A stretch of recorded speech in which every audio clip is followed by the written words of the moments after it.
Assalamualaikum warahmatullahi wabarakatuh. Nama saya Melki Ariska. NIM saya C10222101. Animasi yang menjelaskan tentang edukasi keperawatan, tentang etika bersin dan batuk. Mari simak teman-teman.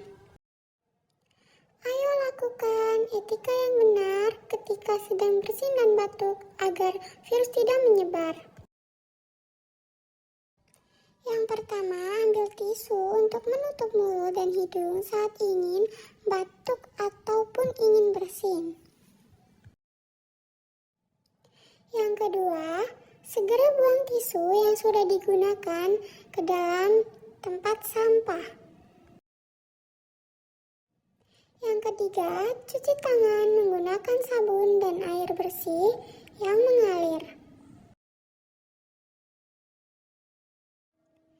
Yang terakhir adalah menggunakan masker ketika kita mau keluar.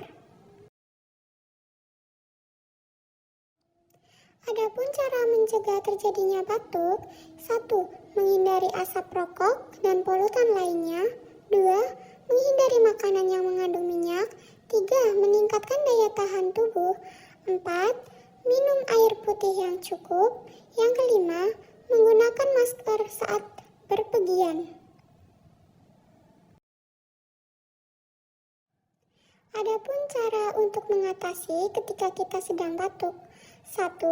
Perbanyak minum air putih hangat. 2. Minum obat-obatan alami. 3. Minum madu ataupun minuman jahe. 4. Istirahat yang cukup. 5. Perbanyak konsumsi buah. Yang terakhir adalah berkumur dengan air garam. Terima kasih sudah menonton. Wassalamualaikum warahmatullahi wabarakatuh.